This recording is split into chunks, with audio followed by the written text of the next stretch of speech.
Welcome in, everyone. So this is going to be a little bit of a longer video because it's more informational about if you're interested in like astrology, the moon, retrogrades, how that affects kind of our lives, right? And so I'm going to give you the dates of things first, and then I'm going to kind of like break it down. So like the full moon happens on May 26th, and that is a blood moon in Sagittarius. We also are about to be in a double retrograde. So that is Saturn went into retrograde yesterday, May 23rd. So from May 23rd until October 11th is when Saturn is in retrograde. And Mercury retrograde is starting May 29th to June 22nd.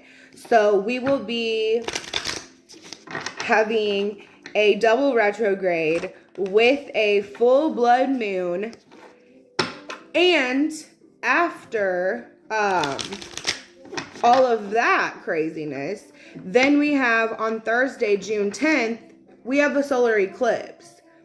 So there's a lot of different dynamics and moving parts happening right now when it comes to astrology.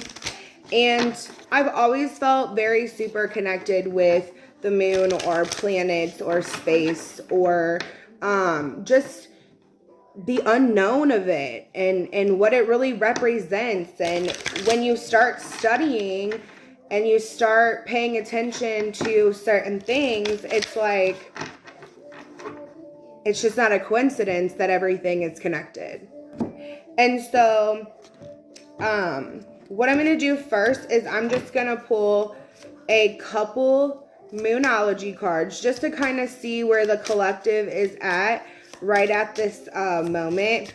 And then I'm going to show you a really cool book that I've been doing a lot of my research out of. It's given me the ability to see more in depth about what it means for planets to be in retrograde, what it means, and what a full moon represents, what a new moon represents. Just one more? Okay. So, the first one that came out was the end of a tough cycle is approaching. Okay. And that is full moon in Capricorn. Now, something that's interesting, of course, is, you know, we're having this full moon coming up. But Spirit is reminding me that I just wrote down. Right. So with Saturn being in retrograde, Saturn, the planet or the zodiacs that Saturn rule are Aquarius and Capricorn. So it's interesting here that we have this end of a tough cycle approaches here with a full moon in Capricorn. So then we have here luck is on your side. And this card is the new moon in Sagittarius. And that's also interesting because this blood full moon is in Sagittarius, right? So let's see, step out of your comfort zone, and that is your north node. So I feel like during this time in the collective, I feel like this blood moon is represented by like change and shadows. It's like injustices in your life that are going to be made right. It's shaking things up with all of these different things going on to allow these cycles to end, to allow luck to be on your side. Then we have nothing is yet set in stone. And that's so true because it's like there's so many different dynamics and so many different emotions that are coming up, and delays and mishaps, and because of these retrogrades and double retrogrades and full moons, it's like there's so many different things going on that nothing at this point is set in stone. Okay, so what I'm going to show you is this book here, and it is the Astrology Dictionary. And for Christmas, my mom got me a bunch of really cool stuff, and this was one of the books. And yesterday, when I was kind of looking at my calendar and seeing where we were, getting closer to the days of the full moon, and I do like simple rituals. Like, I take a mason jar and I put crystals in it, and I say positive affirmations. I write down, you know, things that I want to achieve, or, you know, goals that I want to complete.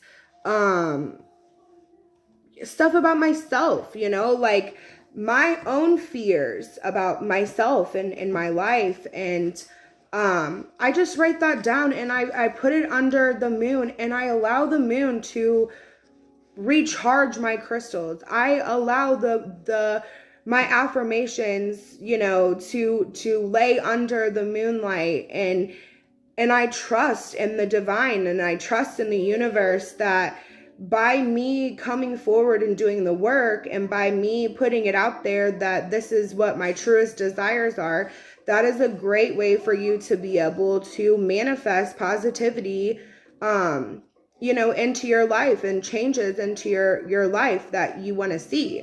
Okay. So when I was getting all this stuff, I went back to this Astrology Dictionary just to add a little bit of maybe knowledge that I didn't previously have to the scenario of what the downloads that I was getting. Okay, so I think first I'm going to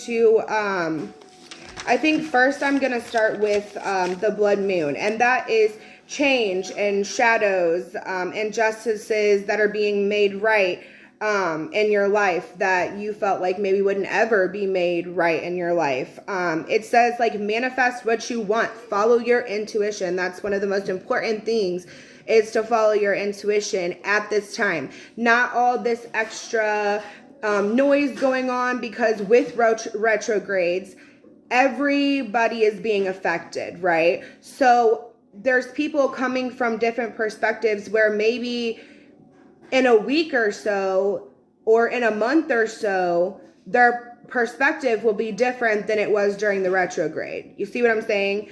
So, on Wednesday, May 26th, it's a double retrograde. And a retrograde is planets appear to move along the elliptic contrary to its normal, usual, forward or direct motion.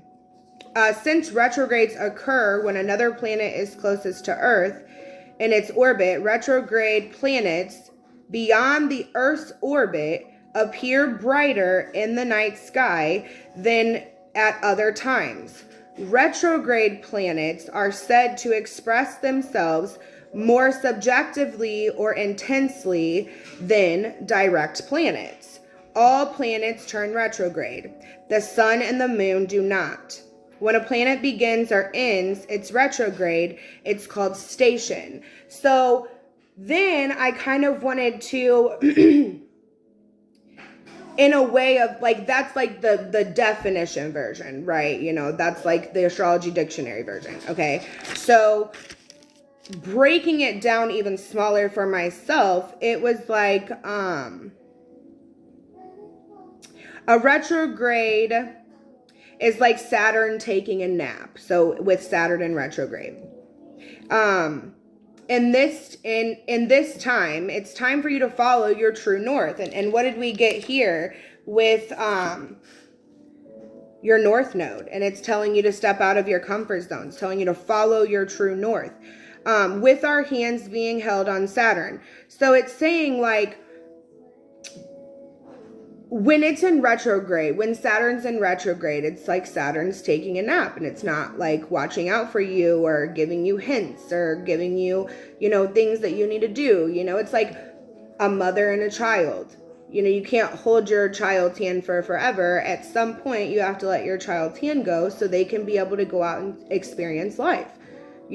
So it's like when Saturn goes in the retrograde, it's like, okay, well, Saturn's going to go take a nap. And when I come back, I'm going to make sure that you did everything that you were supposed to do. You're just like your guides and your angels and spirit. They only give you so much. And then you have to take the time to be able to use what you've learned and apply that to your own life. And then, like in my case, be able to put it out to the collective, because that's, what I feel like I'm here to do. So it's like when Saturn returns, then there's an analyzation of your work and growth during this time, and blessings will be granted for the work that's completed. So if this work has been completed, or if these things have been healed, then Saturn rewards you with that, with blessings, right? So that's why I think here it is, luck is on your side. If you are taking the time to do all these things during these retrogrades, then you're giving the ability for the blessings to be able to come in. Okay, so what I might do is, because I do have more, but what I might do is for the solar eclipse, because I have a lot here for the solar eclipse, I may do a separate video for the solar eclipse, because that's not happening until June 10th. So I kind of want to learn more about like what exactly solar eclipses are, because it says like eclipses are considered extremely potent new or full moons, and may herald significant changes in your life if it connects with your natal chart. So I want to maybe even look up like go to my birth chart here that I have down, and maybe see how the solar eclipse is going to affect me and my own life, Sorry guys, we had a visitor come in. He has all his cards on the table, so I have a feeling that it's just a matter of time before he's done here rolling them all over the place. So I think I'm going to do a separate video for the solar eclipse. But back to these retrogrades and this full moon. It's telling you, like, when you manifest during this specific full moon, you want to be clear. You want to come forward from your highest perspective. I would say I haven't taken the time to manifest in a while, and I need to do that. And so I would say the advice that I'm giving myself, which may also help you guys, is meditate first. Take some time to quiet your mind, meditate first, get in the right headspace, and then write your affirmations, write what you want. Be very, very clear on what you want for your future, what you want to achieve, whether that is financial prosperity, whether that is helping to build your business, whether that is getting a different job. We're talking about changes here when it comes to this full moon.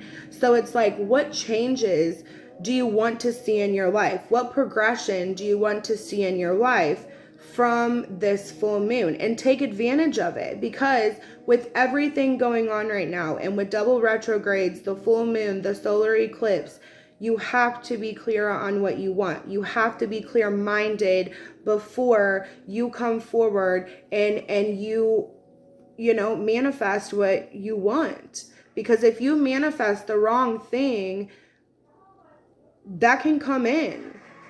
You know what I mean? Like, and I'm not saying like that you would manifest something negative, but if you manifest maybe something that you're not 100% sure of, then it could end up being a negative thing. And it takes me back to where it is, hold on, I think it's on this page. Spirit, I was just like, I kept writing and I'm like, oh my gosh, like, the people watching are going to be like, why are her videos so long? Like, but at the same time, I can't discourage myself with that, because it's like, if you truly want this, information, I want to make sure that I'm clear and that I'm giving you guys, the textbook definitions of them, and then also like applying my situation also into it a little bit, because that's what teaching and learning is. You know, I learn from other people to have the ability to teach, you know, to teach people. So it's like, in life, I always like books. I always was like, man, I'm not interested in like sitting here and reading a whole story. Like, that's just how I was. I wasn't a book kid. And like now I have an entire bookshelf in my house filled from side to side with books, and still I'm not a book reader. But something about what you can learn from a book, what you can get from a book is important.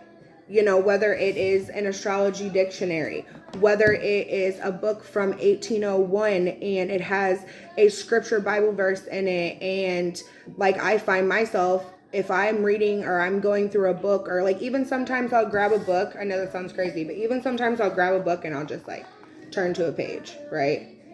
And whatever is on that page, I read that page. And I've done this a couple times where I've read that page and there would be like a Bible scripture. And I would go to my Bible and I would open up my Bible, because I've sat through church services my whole life, on Sundays with my grandma. But I can't recall ever reading the Bible from start to finish.